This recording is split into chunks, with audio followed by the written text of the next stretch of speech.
You're coming with me. Millionaire found a black nurse freezing at the bus stop, and two. Beginning. Snow fell like quiet ash over the deserted streets of Chicago, one of the last Earth cities still standing after the economic collapse of 2089. Neon lights blinked half-heartedly on cracked skyscrapers, but most buildings stood dark, abandoned shells.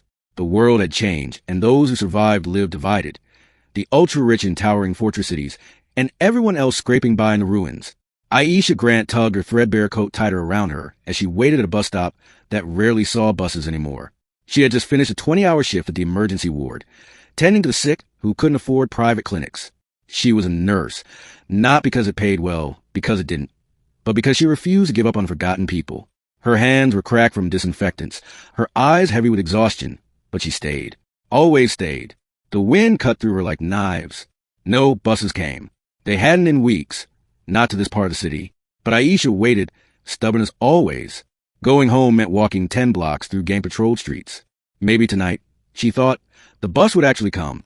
Headlights appeared, but not the kind she expected. A sleek black hovercar, smooth as liquid glass, slowed to a halt in front of her. The tinted window rolled down. Inside sat Damien Rourke. The name alone was legend. One of Earth's last surviving multi-billionaires. Owner of Rourke Industries. Builder of off-world colonies on Mars and Europa. He was handsome in a sharp, manufactured way.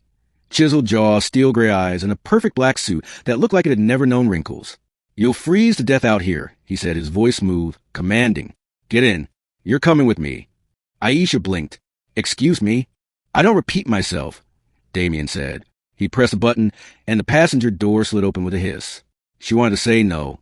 She wanted to slam the door shut and keep her dignity.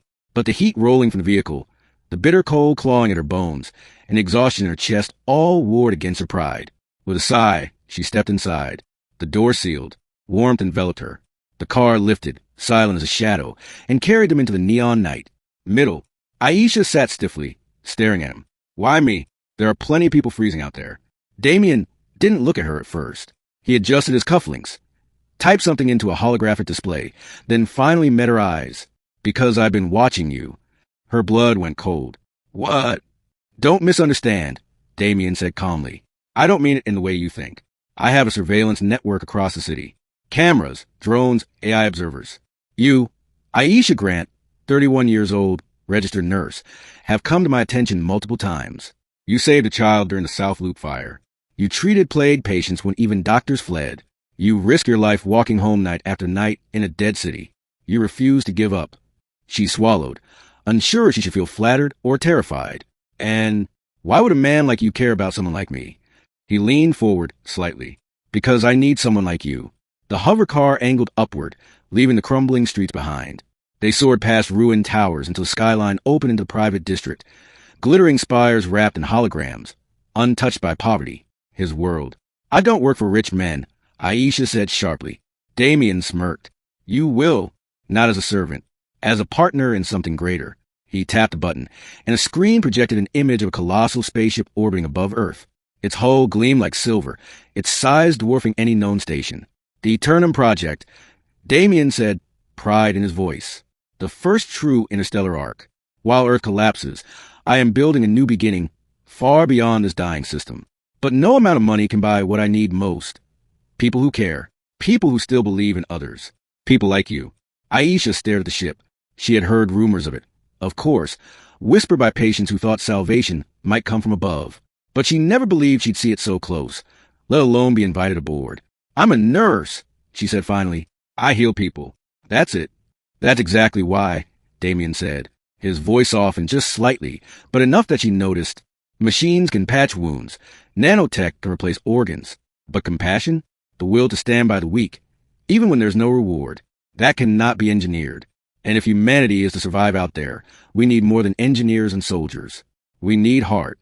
For the first time, she saw something in his eyes that wasn't cold calculation. Something like desperation. Still, she crossed her arms. So, what? You just plucked me off a street corner without asking? That's kidnapping. Damien gave a faint smile. If you want me to drop you back, I will. But something tells me you won't ask. Silence hung between them. Aisha looked at the city below, the broken streets she had walked for years. She thought of her patients, the ones who begged for medicine that never came, the ones she couldn't save. And she thought of the ark above, a ship filled with resources beyond anything she'd ever touched. Where would I even fit into this? She whispered. You'd lead the medical division, Damien said without hesitation. You decide who gets treatment, how we sustain health off-world, how compassion becomes a system rather than a rare act. In short, you'd save lives. Not a handful at a time, but thousands, generations. Her breath caught. It was everything she had dreamed of and everything she feared. The car docked at a private launch pad. Guards in sleek armor stood at attention. The moment Aisha stepped out, she realized the enormity of his empire. Rows of shuttles, technicians swarming like bees, glowing towers stretching skyward. This was not just wealth. This was control. Damien led her through the terminal. Everywhere, people bowed their heads as he passed.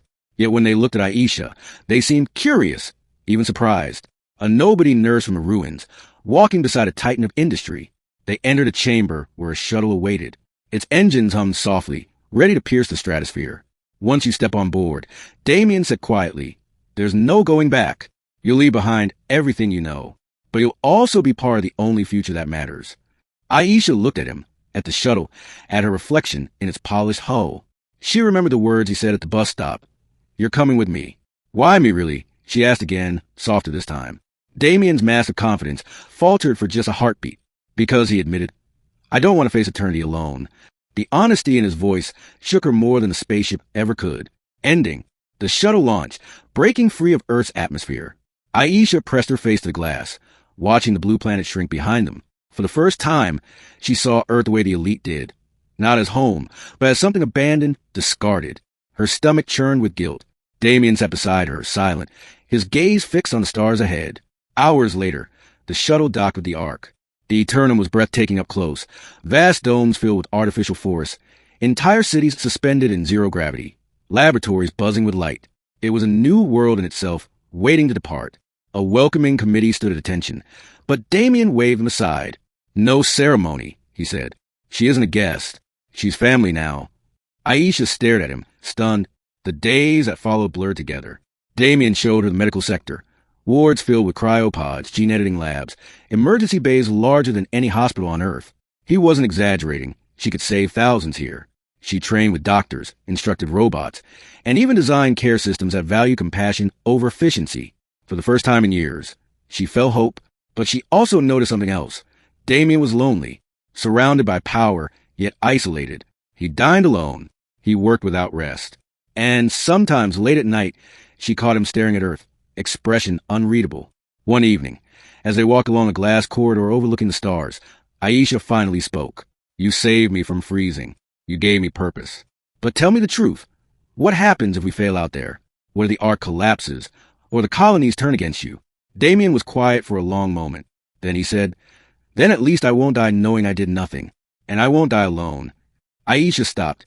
She reached out, touching his arm gently. You don't have to be alone anymore. Not if you let people in. His eyes met hers, vulnerable for the first time. Slowly, he nodded. Months later, the Eternum departed Earth, engines igniting with blinding light. Humanity's last ark surged into the darkness, carried with it the rich, the powerful, and, unexpectedly, the forgotten nurse who had once waited at a bus stop in the snow.